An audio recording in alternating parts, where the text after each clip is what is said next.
Muy, pero muy buenos días, buenas noches, buenas tardes, donde te encuentres en este momento. Y si nos estás viendo en vivo, en directo o en diferido, no importa. Lo importante es que arrancamos una nueva temporada de esto que se llama Entre tu historia y la mía. Y por supuesto que tú formas parte de ella. Gracias por continuar y por estar ahí pegadito a nosotros. Para arrancar esta nueva fase, nos hemos topado con un personaje extraordinario a quien aprecio muchísimo y quien Dios colocó en el camino en momentos importantes de mi vida.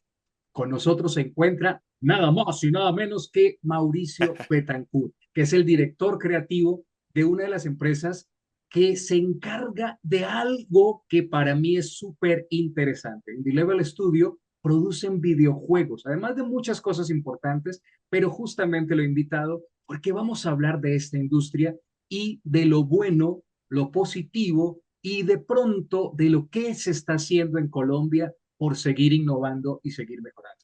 Y con nosotros, sin más preámbulo, Mauricio Betancourt. Vamos, mi hermano, bienvenido a Entre tu historia y la mía. No, Alexis, muchísimas gracias. Es un honor estar aquí y no, muy bacano. Y sobre todo que es que me inviten a hablar de videojuegos, es mi pasión, entonces hay que hablar de videojuegos. Mauricio, eres colombiano, estamos ubicados en Medellín, tu empresa es de Medellín, y de esa manera nos ubicamos un poquito en el espacio. Pero, ¿qué llevó, y aquí arranca nuestra primera pregunta, qué llevó a Mauricio a interesarse en la industria de los videojuegos? Bueno, yo a esto, y lo hablo mucho con mis estudiantes, le digo que son como diosidencias, y es porque, o sea, en ese tiempo, 1990, Colombia, que estábamos pues como en plena guerra, digámosle así, em, las guerrillas, toda esta cosa. Mi padre era ingeniero civil, trabajaba en Ecopetrol y él me trae un computador, ni siquiera existía Windows, imagínense, entonces tenía DOS y tuve la oportunidad de probar un juego en ese computador que era Prince of Persia. Y en el momento que toqué ese juego, uff, algo en mí hizo clic. O sea, como que, no sé, sentí que eso era lo mío. Y de ahí nunca paré. Tenía creo que 5 o 6 años cuando agarré mi computador. Y sí, tenía 5 años. Eso fue en los 90 y yo nací en el 85, entonces tiene todo el sentido. 5 años tenía cuando empecé a usar computador y de repente empecé con ese juego, luego empecé a encontrar otros juegos de hockey, de aventuras, y sentía otra vez como ese clic, como que había encontrado donde pertenecía. Pues claro que uno de un niño de 5 años todavía está como en esa bus, pues como que está todavía abriéndose al mundo, pero yo sentía que ahí había algo en lo cual conecté y que necesitaba saber por qué conecté con esto, ¿cierto? Ahora, Mauro, cuando conectas desde los 5 años, tu primera experiencia con el computador, y cuando tú dices, oye, esto aparte de que es mi hobby, es mi pasión y mi estilo de vida. Que cuando estaba en séptimo grado, sí recuerdo que estaba en séptimo, no sé cuántos años tenía, después de jugar o sea, ya me había quedado sin juegos, imagínate, ya no tenía juegos como para jugar, el género que más me gustaba era el género RPG y dije como, vení, yo quisiera hacer un RPG y quisiera hacerle un juego a mi abuela, o sea, ¿cómo puedo hacer un juego a mi abuela? Y empecé como a estudiarla a ella, a entender muy bien como qué le gustaba y terminé haciendo un juego RPG donde tenías que cocinar, porque a mi abuela le encantaba mucho cocinar. Entonces le mostré mi juego, yo me puse a buscar en internet, apenas el internet estaba surgiendo, sonaba, pues, o sea, si levantan el teléfono eso se caía el internet. Y yo mantuve la casa, yo creo que no entraba ninguna llamada porque yo mantenía ahí metido. Y ahí fue cuando me encontré con un programita que se llama el RPG Maker 95 y dije, voy a hacer un RPG, voy a intentarlo y cuando me di cuenta empecé a dominar el motor y de ahí salió este juego de cocina, mi abuela lo jugó, recuerdo que lloró y me dijo, ¿cómo pudiste hacer eso? ¿Cómo hiciste eso? O sea, yo le decía, Abuela, es que yo quiero hacer videojuegos". Obviamente para una abuelita que solo pensaba como, no, este niño tiene que ser es ingeniero, mi familia viene de pastores, entonces mi abuelo pensaba que yo iba a ser un pastor, y de un montón de personas pensaban que iba a ser un ingeniero, un arquitecto, un médico, lo típico pues, abogados sí nunca me vieron, pero en esa etapa yo dije, no, yo quiero hacer esto. Cuando dices, a partir de hoy voy a ser un profesional en la industria. Yo iba a estudiar medicina, me presenté a la Antioquia y no pasé. Entonces al final ya como que, no voy a decir que me deprimí, pero sí sentí como una tristeza, como, bueno, debo abandonar mi sueño de ser médico. Pero luego me di cuenta que si yo iba a vomitar a la gente o sacarle sangre a la gente, eso me generaba maluquera. Entonces yo dije, ¿cómo voy a ser un médico si ni siquiera puedo con esto tan básico? También era como resignarme a el sueño de mis padres o el sueño de la sociedad. O sea, era como decir, no voy a cumplir eso. Y ahí fue cuando surgió pues como la posibilidad de estudiar ingeniería electrónica. Yo venía en el colegio, siempre me gustaba mucho lo electrónico, me gustó mucho la ciencia de por sí, y yo construía cosas y un amigo me dijo, parce, usted es muy bueno para eso, ¿por qué no te tiras de ingeniería electrónica? Y me lo vendió como si yo fuera un biomédico, como si fuera a trabajar en biomedicina. Entonces yo entré allá y yo le dije, vení, es que los médicos, los ingenieros electrónicos les hacen sus utensilios, entonces yo tomé la decisión y bueno, voy a estudiar ingeniería electrónica, pero por debajo el Mauro de videojuegos, que ya ahora es este Mauro, estaba ahí escondidito, ese Mauro decía como, pero puedes hacer consolas de videojuegos. Y yo empecé como, claro, voy a hacer bioingeniería, no, venga, yo me meto a los grupos de investigación y toda la cosa, voy a hacer bioingeniería, pero por dentro siempre intentaba hacer juegos. Tanto así que me gané el apodo en UPB donde estudié, que el chico de los videojuegos. O sea, yo podía convertir cualquier proyecto que tuviéramos en un juego que yo presentara. O sea, entonces los profes ya me conocían como el que hacía siempre juegos. Eh, Dios se trajo a el SENA, con el SENA se trajo un concurso, digámosle que es un concurso, que realmente es un evento donde en todo el mundo se desarrollan videojuegos con una temática. A eso se le conoce como la Global Game Jam. Entonces, en ese tiempo tocaba el tema del engaño y con el engaño había que hacer un juego. Y pasa en todo el mundo se reúne en diferentes partes, en diferentes sedes y todos crean videojuegos basados en esa temática. Y yo me presenté como diciéndole a mi padre como, pa, yo luego me voy a Barranca Bermeja, donde iba a trabajar, donde él estaba. Y yo le dije, pero voy a hacer este evento y luego me voy para allá. Y entré al evento, conocí a los 10 peludos en ese tiempo, yo era el menos peludo. Y tomamos la decisión de, hey, hagamos un juego, hicimos un juego, llamó la atención el jueguito, lo hicimos en el RP Maker, en ese momento se llamaba RP Maker XP, y lo conectamos con Flash, porque el otro compañero trabajara en Flash, y vimos cómo hacer que eso funcionara.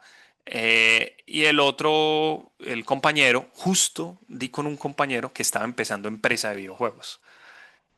Y él me dijo, ve, yo no te puedo pagar, pero yo veo talento en vos. Si querés, puedes ir al estudio y estar con nosotros y aprender. Y ahí yo le dije a mi madre y a mi padre, y ahí fue en ese momento en el que yo dije, "Ah, yo no puedo yo no puedo hacer, yo no puedo cumplir las expectativas de otros, o sea, yo tengo que vivir para mí y tengo que ser feliz yo". Entonces yo dije, no, yo me voy a arrojar y le dije a mi mamá y a mi papá, necesito un portátil y necesito que ustedes me den plata para yo ir a ese estudio y aprender y no sé cuánto tiempo me vaya a durar, pero yo necesito aprender a hacer videojuegos. Ese fue el instante en el que ya yo había tomado la decisión de voy a ser un profesional en videojuegos, porque en el momento que estuve 48 horas con estos 16 personas y con haberme encontrado con ese es que era de Dios, o sea, Dios mismo me dijo, mira, te puse hasta la persona que te va a enseñar, o sea, si tú no renuncias a las cosas, o sea, Dios ya me estaba diciendo, tenés que hacer videojuegos, eso es lo tuyo, o sea, y yo dije, listo, me arrojo, si tengo que pelear con el que haya que pelear, pues hay que hacerlo, y me puse en pro de hacer videojuegos. Cuando te escucho y es muy apasionante oírte, porque estás en este momento llevando un mensaje muy positivo a todas las personas de cualquier edad. Hay personas que están renunciando en este momento a los sueños por cumplirle los sueños y las expectativas a otras personas. Y yo siempre he hablado de que la infidelidad comienza no tanto por la de la pareja, sino por uno mismo, que le somos infieles a nuestros sueños. Y tú eres un ejemplo, y lo acabas de decir, de esa fidelidad hacia nosotros mismos para poderle serle fiel a los demás. Hay algo interesante en todo esto, Mauro, además de felicitarte por tomar esa decisión valiente de decir, voy a luchar por lo mío, por lo que a mí me apasiona, es ver cómo Dios desde muy pequeño ya te comenzó a marcar y te colocaba a las personas en el camino como diciéndote, es por aquí, ¿no? Es por este lado donde te vas a ir, pero tuviste un corazón muy dispuesto a escuchar. Y yo siento que a medida que te escuchaba, tu corazón dispuesto a escuchar era un corazón que no le tenía miedo a avanzar, ¿sí? A hacer lo que realmente te apasionaba. Y aquí viene la pregunta, ¿qué le puedes decir en este momento a estos jóvenes que están delante del videojuego totalmente y que de muchas veces se les va la vida? Y aquí es donde muchos papás dicen, oye, se te está yendo la vida en 12 14 horas frente a un videojuego, pero ¿dónde está lo bueno y lo malo de esta posición y qué decirle a esta juventud? Ok, ok. Es bien interesante porque los videojuegos, pues, nuevamente yo les digo, vengo de una familia que es full cristiana, bautista, pastores por todos lados. Entonces, o sea, los videojuegos eran de Satanás, o sea, eso no era bueno. Y mientras fui avanzando en mi carrera profesional en videojuegos, pues me fui topando, no que solo mi familia veía eso como raro, sino muchas familias, muchas personas ven los videojuegos como algo malo. Tengo no sé, nuevamente de Dios, cuento con una amiga que es neurocirujana, está en Alemania, y ella me invita a su grupo de neurociencia. Me dice, ve, yo sé que a vos te gusta mucho estudiar el cerebro y esas cosas y lees mucho sobre eso. Estamos necesitando a alguien que diseñe experiencias, que cause emociones, y yo sé que vos eres capaz de hacer eso con los videojuegos. Entonces, entré a ese grupo y en ese grupo, pues, lo primero que a estudiar era como, bueno, ¿cómo que qué hacen los videojuegos al cerebro? O sea, ¿cómo nos afecta? Y después de muchos estudios, muchas cosas, estuvimos 3 años ahí. Primero se hizo para temprana edad, o sea, de 0 a 5 años. Luego pasamos, yo no estuve en el de 6 a 11, pero sí estoy todavía en el de 11 a 16. Nuevamente, yo no soy neurocientífico, yo no sé nada del cerebro, o sea, nunca he abierto un cerebro. Sé las cosas que leo, pero he ayudado mucho en la parte de crear esos estímulos para que ellos, los neurocientíficos, puedan medir y entender qué pasa en el cerebro, ¿cierto? Y una de las primeras conclusiones que le doy a todos los padres que estén viendo eso y a los hijos también que tienen a sus padres ahí renegándoles de los videojuegos es que el cerebro es un músculo. ¿Listo? Un músculo. ¿Ok? Músculo. Cuando queremos ejercitarnos, es más, para tener una vida sana, vos tenés que hacer ejercicio. Siempre debes hacer ejercicio. ¿Cuál es el ejercicio que hace las personas cuando tienen que estimular la mente? Por eso es que pasa que llegan a los 35, 40, 50 años y van a un neurólogo. El neurólogo les dice, ve, tenés que empezar a hacer crucigramas, sudokus, hacer cosas de lógica. Todos son juegos, o sea, todos esos juegos. Y esas conclusiones en que los neurólogos llegaban era como, ¿qué está pasando? O sea, porque el ser humano necesita realmente el juego. O sea, desde siempre, desde que somos pequeños, aprendemos jugando. Gracias a la revolución industrial, porque eso fue una de las conclusiones. O sea, gracias a que nos volvimos industrializados, fue que la educación se volvió una cosa mecánica, en la que las personas se volvieron máquinas, pues sí, ganado en la que tú tienes que entrenar, sacar y que produzcan. Pero se olvidó otra parte del homo ludens, que es las personas necesitamos lo lúdico, lo interactivo, lo divertido. Si no, pues no vamos a ni a aprender, ni a generar esos recuerdos, ni esas emociones, ni a estimular este músculo. Como todo músculo, tú no puedes llegar y arrancar y te vas a meter al gimnasio 14 horas. Te quemas, o sea, te quemas de una. El cerebro le pasa exactamente lo mismo. El cerebro necesita de esos estímulos de juego. Miren que no digo lo de los videojuegos, estímulos de juego. Necesita de esos estímulos de juego para segregar. neurotransmisores que lo que hacen es la misma función que hace el sudor en nuestro cuerpo. Y ahí es donde parten los espaciamientos, lo que hace uno en un gimnasio. Tú haces cardio media hora, haces fuerza una hora, luego vuelves a cardio otra media hora y vas creciendo así en ciclos más grandes. Por eso es que los coreanos o los asiáticos, digámoslo así, son tan buenos en los videojuegos, porque ellos tienen un régimen y dominan muy bien el estado mental. Entonces mi recomendación es, si vos vas a empezar un videojuego, la primera hora es como de cogerle el ritmo, de entrar en ese estado de calor, ¿cierto? Luego la segunda hora es el estado de concentración, vos estás full metido. Y la tercera hora ya el cerebro entra en un estado de desgaste, o sea, ya ahí tú empiezas a cansarse. Uno como se da cuenta en un juego que está pasando eso, empiezas a perder. O sea, tú empiezas a perder y a perder y a cometer errores tontos y a estresarte más. Ahí en ese momento es donde ya el cerebro te está diciendo, uy, parce, estoy cansado, para. Y ahí en ese momento te levantas, respiras, estiras, sales un rato, pero si te quieres volver un profesional en videojuegos, tienes que entrar en una etapa de retrospectiva cuando sales, una etapa donde ya tú empiezas a analizar qué hice bien, qué hice mal, dónde puedo mejorar, y a concentrarte en tu cuerpo. Entonces, ¿qué sentí yo? ¿Cómo la emocionalidad me fue ganando? Y eso te va dando inteligencia emocional. Por eso los asiáticos son tan buenos en los torneos. O sea, esos manes entran en un estado donde no les altera. En cambio, si ves a un latinoamericano en un contorno de videojuegos, el man empieza a estresarse, sulfurar, pues porque el estrés de ver la gente, o sea, no sabemos manejar esa ansiedad y es porque no sabemos también manejar nuestro cuerpo. Entonces, mi único consejo es como controla los tiempos y tómate ese tiempo también de pensar en qué estás haciendo, porque también eso te lo piden en el gimnasio, es como cómo sentiste cuando hiciste brazo, si te dolió la rodilla, para, si me entiendes, o sea, lo mismo que haces con los músculos del cuerpo, hazlo con el cerebro y va a funcionar igual, porque el cerebro es un músculo. Muy agradecido por esta apreciación tuya para tanto los jóvenes que nos están viendo en este momento como para nosotros los padres para poder tomarle hasta ciertas horas. Yo me sumo de los que yo digo, yo veo a mi hijo jugando y lo escucho y digo, yo soy feliz porque sé que él está ahí, ¿sí? Y yo lo apoyo, porque yo prefiero que esté ahí jugando, lo estoy escuchando, interactuando con sus amigos, ha aprendido hasta el inglés y maneja muy bien el inglés gracias a los videojuegos, y Mm. no soy de los que se queja al contrario, lo apoyo, pero eso que acabas de decir es importante, es sacarle en sus tiempos en el amor y decirle, oye, ve al gimnasio, haz esto otro, tómate tu tiempo, ¿sí? Es como que él también, o ellos también, tienen ese cronograma de vida en cuanto al videojuego.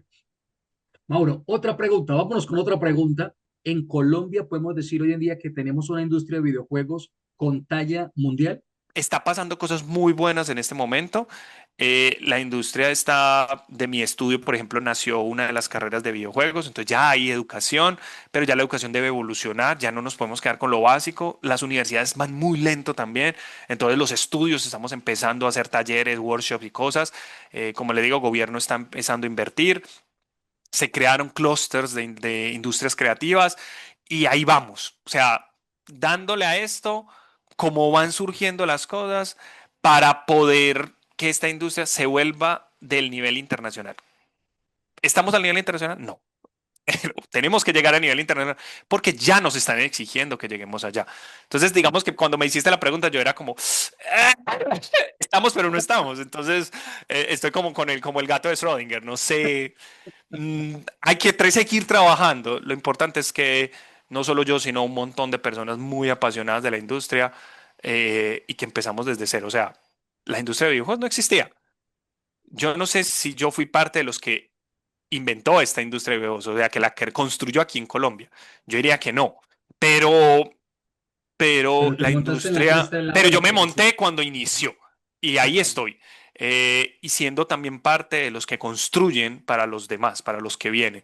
Y así he venido mentoreando estudiantes, he venido mentoreando emprendimientos, y subiendo el nivel todo lo que más pueda para que dentro de mi estudio, para poder ser competitivos, que es lo más importante. O sea, el objetivo actualmente es ser competitivos. Es más, estamos puyando muy fuertemente en que en Colombia se empiece a trabajar o a construir todo lo que es esta parte de propiedad intelectual. ¿Cómo construimos realmente propiedad intelectual? Porque a veces creemos como que no, venga, yo creo un videojuego. No, es que tú creas el videojuego y tú estás pensando en el llaverito, en la serie animada, en no sé qué, y no sabemos hacer eso.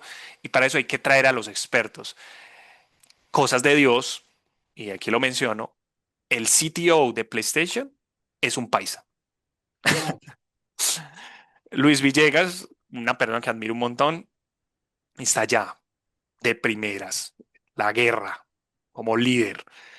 Y gracias a eso se están presentando las oportunidades. Lo bueno es que Luis es de las que, y no solo Luis, la industria de los videojuegos, todo el que entre aquí va a notar la familia que somos, tan estrechos. Tenemos un montón de problemas, como toda familia, pero todos estamos así. Nadie está compitiendo con nadie. Es Colombia hacia el mundo. Crear impropiedad intelectual, crear oportunidades de trabajo, hacer que la gente se meta en esto, porque es que esto es arte. O sea, tú en un videojuego puedes venir desde la historia, tú puedes venir desde la programación, tú puedes venir desde la arqueología, desde todo. O sea, los videojuegos abarcan un montón de disciplinas. Entonces es una gran oportunidad para que en nuestro país haya muchísimo empleo para todos esos locos que estudiaron filosofía o que estudiaron historia y que realmente quieren contarlo y hacerlo bien en los videojuegos. Entonces, ese es el estado actual, así a grandes rasgos, de la industria como está actualmente. Bueno, Mauro, aquí ya producción me está diciendo y prepárense porque viene la segunda parte de la entrevista. Luego de toda esta parte maravillosa, el mundo de los videojuegos, los pros, los beneficios, cómo está Colombia y lo que Mauro ha aportado a la industria, nos vamos a ver con nuestra segunda parte del programa y arrancamos con la primera sección. Y nuestra primera sección se llama A cantar se dijo. Amigo, ¿qué te pasa? Estás llorando. Seguro es por desdenes de mujeres. No hay golpe más mortal para los hombres que el llanto y el desprecio de sus seres. Amigo, voy a darte un buen consejo. Si quieres disfrutar de sus placeres, consigue una pistola si es que quieres. O cómprate una daga si prefieres y vuélvete asesino de mujeres. Tararán, tan, tan, tan, tan. Mátalas con una sobredosis de ternura. Asfíxialas con besos y dulzura. Contágialas de todas tus locuras. Mátalas con flores, con canciones, no les falles. Que no hay una mujer en este mundo que pueda resistirse a los detalles.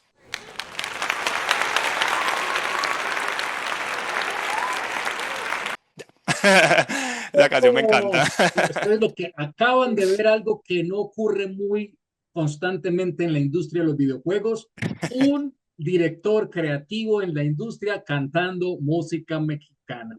¡Bravo!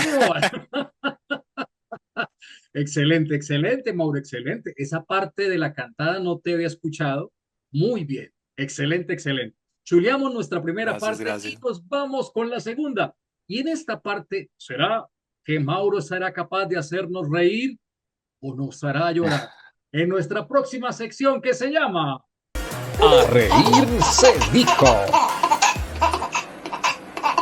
Bueno, como vengo de la industria de los videojuegos, en los videojuegos siempre nos encontramos como unos personajes que nosotros llamamos NPC, que significa como no playable controller, o sea, no puedes jugar con ellos, o sea, tú no los controlas, tú no los manejas, solo están ahí. ¿Qué hace un NPC cuando entra a una fiesta? Se queda parado esperando a que alguien le hable.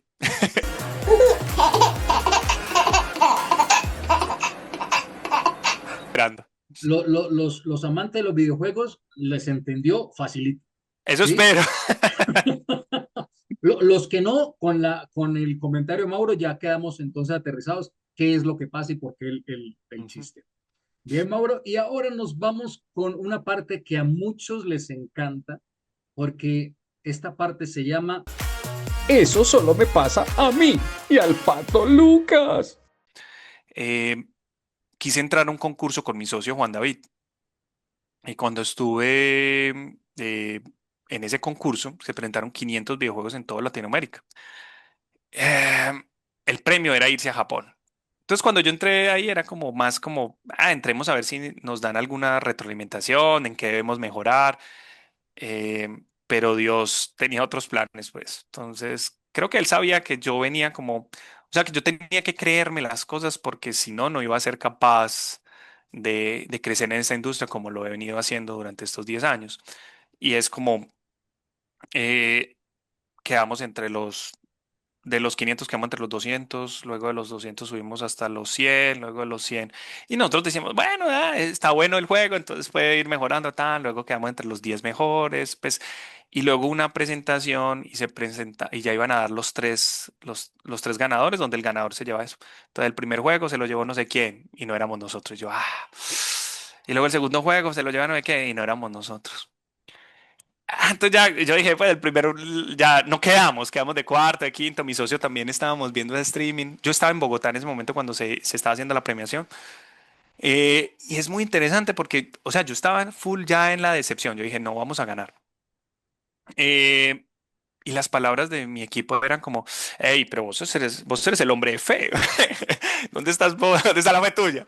Y dije, parce, pero es que es de 500. O sea, mira que llegamos a los 10, es bien, ¿cierto? Dijeron el primer premio y éramos nosotros. Y yo quedé en shock. Yo era como, ¿cómo es posible? ¿Ganamos con nuestro primer juego? Qué locura. Bueno, Intentémoslo de nuevo, ¿eh, amigo? tuve la oportunidad de estar al frente de Shigeru Miyamoto, el creador de Mario Bros. Y yo le presenté mi juego así, o sea, como, ve Miyamoto, este es mi videojuego, no es muy bueno, pero quiero que lo revises y me digas qué piensas. El man me apartó inmediatamente el juego, pues me lo apartó y me dijo como, no es muy bueno. ¿No lo es? O sea, ganaste un concurso, según lo que te entiendo, ganaste un concurso, le ganaste a 500 personas, una región, y lo primero que me dice es que no es bueno el juego. ¿No lo es? Me agarra y me dice como, si tú no, s- si tu mentalidad es así de pobre, en la que tú no sientes que tú no eres el mejor, si tú no te crees que eres el mejor, si tú no crees en ti mismo, ni siquiera lo intentes. Y es gracioso porque en Star Wars el maestro Yoda enseña eso. Y de paso en todos los animes tú ves eso. Y es como toda una cultura en Estados Unidos y en Japón les enseñan a tener poca mentalidad pobre. Por eso esa gente se arroja ante ideas hasta que uno cree que son súper estúpidas y arriesgadas, pero la rompen. Y así ha nacido Facebook y así ha nacido Amazon y todas esas cosas. Se arrojan porque creen en ellos mismos. Entonces, él me dijo, en Latinoamérica yo he notado que hay mucha mentalidad de pobre. Ustedes creen que cualquiera de otro país o hasta el más cercano es mejor que tú. Y creen que eso es humildad. Eso solo es estupidez. Y por último, ya él, después de la mentalidad de pobre y de la parte de la disciplina, me dijo, Latinoamérica tiene otro problema muy grande y es la ley del más avispado. Eso es una tontería. Eso muestra antes, no sé si la palabra fue cavernícola, pues, pero eso muestra antes como lo retrógrada que somos. Porque si tú te aprovechas de alguien, lo único que estás trayendo es pobreza a todos. Porque al final todos pertenecemos a un espacio, a una sociedad, a un lugar, ¿cierto? Y los seres humanos desde los comienzos siempre hemos estado en comunidades. Si tú te aprovechas de alguien, estás dañando es la comunidad. Entonces, ahí voy, 10 años trabajando en eso y la verdad que todos los días aprendo mucho. Y eso fue lo que me sucedió. Yo llamaría que eso es un milagro. No sé cómo decirle a eso. Ahora, aquí hay algo interesante, Mauro, porque escuchándote, venimos de la sección esta del Pato Lucas que nos pasa. De verdad que no a todos les pasa lo que te ocurrió a ti en todo este proceso, pero al mismo tiempo forma parte y podemos mezclar las dos secciones en una, ¿sí? Porque te pasa algo de Pato Lucas, pero al mismo tiempo ves la mano de Dios en todo este proceso y es como confirmar Los milagros sí existen. que milagros sí existen y no solamente milagros a nivel de la salud, que muchas personas tenemos milagros a nivel de salud o a nivel financiero sí, a nivel económico, tú estás planteando un milagro en tu vida profesional que no a todo el mundo le ocurre lo que experimentaste. Entonces, fusionando estas dos partes en una, porque no quiero como dividirla, porque definitivamente este testimonio tuyo forma parte de un milagro maravilloso en tu vida, de ser consentido por Dios. ¿Qué puedes tú decirle a estas personas que están hoy en día en la industria, que ven que sus sueños están frustrados? ¿Cuál sería ese mensaje muy positivo, pero al mismo tiempo cristocéntrico, porque tú eres un hijo de Dios y pudiste ver la mano de Dios en todo este proceso? ¿Cuál sería ese mensaje como un hombre de la industria, pero cristiano de corazón? En esta industria tan creativa, esta industria, porque las ideas son difíciles de encontrar, pero ahí es donde entra lo imposible.